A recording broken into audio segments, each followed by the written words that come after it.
Hello friends, welcome back to my channel. ಇವತ್ತಿನ special Mangaluru buns ಮತ್ತು ಕುರ್ಮಾ ಮಾಡೋದು ಹೇಗಂತ ನೋಡೋಣ. ಬನ್ಸ್ ಮಾಡಲಿಕ್ಕೆ 2 ಬಾಳೆಹಣ್ಣು ತೊಗೊಂಡಿದ್ದೀನಿ. ಅದರಲ್ಲಿ 3 ಚಮಚ ಸಕ್ಕರೆ, ರುಚಿಗೆ ತಕ್ಕಷ್ಟು ಉಪ್ಪು ಮತ್ತು 1 ಚಮಚ ಬೆಣ್ಣೆನ ಹಾಕ್ಕೊಂಡು ಸ್ವಲ್ಪ ಮೊಸರನ್ನ ಹಾಕ್ಕೊಂಡು ಚೆನ್ನಾಗಿ ಮಿಕ್ಸ್ ಮಾಡ್ಕೊಂಡಿದ್ದೀನಿ. ನೀವು ಮಿಕ್ಸಿ ಜಾರಲ್ಲಿ ಬೇಕಾದರೂ ಪೇಸ್ಟ್ ಮಾಡ್ಕೊಳ್ಬೋದು. ಈಗ ಚಿಟಿಕೆ ಅಡುಗೆ ಸೋಡವನ್ನು ಸ್ವಲ್ಪ ಹಾಕ್ಕೊಳ್ಳಿ. ವಿಡಿಯೋ ಸ್ಕಿಪ್ ಆಗಿದೆ. ಹಿಟ್ಟನ್ನು ಕಲಿಸ್ಲಿಕ್ಕೆ ಇಲ್ಲಿ ಮೈದಾ ಮತ್ತು ಗೋಧಿ ಹಿಟ್ಟನ್ನು ಸೇಮ್ ಕ್ವಾಂಟಿಟಿಲಿ ತೊಗೊಂಡಿದ್ದೀನಿ. ಹಿಟ್ಟನ್ನು ಚೆನ್ನಾಗಿ ಕಲಿಸ್ಕೊಳ್ಳಿ. ಅದಕ್ಕೆ ಸ್ವಲ್ಪ ಎಣ್ಣೆಯನ್ನು ಹಾಕ್ಕೊಂಡು ಓವರ್ನೈಟ್ ಇಟ್ಬಿಡಿ. ಹಿಟ್ಟು ಈ ಹದಕ್ಕೆ ಇದ್ದರೆ ಸಾಕು. ಈಗ ನೆಕ್ಸ್ಟ್ ಡೇ ಮಾರ್ನಿಂಗ್ ಹಿಟ್ಟನ್ನು ಚೆನ್ನಾಗಿ ನಾದಿಸ್ಕೊಂಡು ನಿಂಬೆಹಣ್ಣಿನ ಗಾತ್ರದಷ್ಟು ಉಂಡೆಯನ್ನು ಮಾಡ್ಕೊಳ್ಳಿ. ಈಗ ಬನ್ಸನ್ನು ಲಟ್ಟಿಸ್ಕೊಳ್ಳಿ. ತುಂಬ ತೆಳ್ಳಗೆ ಬೇಡ, ಸ್ವಲ್ಪ ದಪ್ಪಗಿರಲಿ. ಈಗ ಬಿಸಿ ಬಿಸಿ ಎಣ್ಣೆಯಲ್ಲಿ ಫ್ರೈ ಮಾಡ್ಕೊಳ್ಳಿ. ಆಯ್ತು, ಈಗ ಬನ್ಸ್ ರೆಡಿಯಾಗಿದೆ. ಈಗ ಕುರ್ಮ ಮಾಡಲಿಕ್ಕೆ ಒಂದು ಪ್ಯಾನಲ್ಲಿ ಸ್ವಲ್ಪ ಎಣ್ಣೆ ಇಟ್ಕೊಳ್ಳಿ.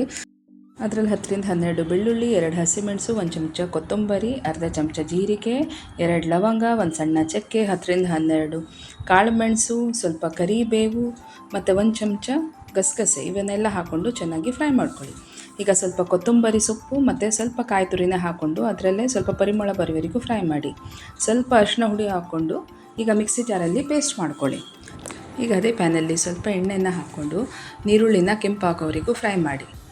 ಈಗ ಅದರಲ್ಲೇ 1 ಟೊಮೆಟೊನ ಹಾಕ್ಕೊಂಡು ರುಚಿಗೆ ತಕ್ಕಷ್ಟು ಉಪ್ಪನ್ನು ಹಾಕ್ಕೊಂಡು ಚೆನ್ನಾಗಿ ಫ್ರೈ ಮಾಡ್ಕೊಳ್ಳಿ.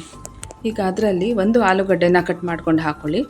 ಬೇರೆ ಯಾವ ತರಕಾರಿ ಬೇಕಾದರೂ ಕೂಡ ಹಾಕ್ಕೊಳ್ಬೋದು. ಮತ್ತು ಈಗ ಬೇಯಿಸಿರುವಂತಹ ಗ್ರೀನ್ ಪೀಸ್ ಸಹ ಹಾಕ್ಕೊಂಡಿದ್ದೀನಿ. ಒಳ್ಳೆ ಕುದಿ ಬರಲಿ. ಬಂದ ನಂತರ ರುಬ್ಬಿರುವಂತಹ ಮಸಾಲೆನ ಹಾಕ್ಕೊಳ್ಳಿ. ಈಗ ಮಸಾಲೆಗೆ ಚೆನ್ನಾಗಿ ಕುದಿ ಬರಲಿ. ಒಳ್ಳೆ ಕುದಿ ಬಂದ ನಂತರ ಮೇಲಿಂದ ಕೊತ್ತಂಬರಿ ಸೊಪ್ಪನ್ನು ಹಾಕ್ಕೊಂಡು ಗ್ಯಾಸನ್ನು ಆಫ್ ಮಾಡ್ಕೊಳ್ಳಿ. ಕುರ್ಮಾ ಸಹ ರೆಡಿಯಾಗಿದೆ. ಈಗ ಬಿಸಿ ಬಿಸಿ ಸರ್ವ್ ಮಾಡಿ. ಪೂರಿ, ಚಪಾತಿ ಅಥವಾ ದೋಸೆಯೊಂದಿಗೂ ಸರ್ವ್ ಮಾಡ್ಬೋದು. ಬಿಸಿ ಬಿಸಿ ಬನ್ಸ್, ಕುರ್ಮಾ ಮತ್ತು ಟೀ ರೆಡಿಯಾಗಿದೆ.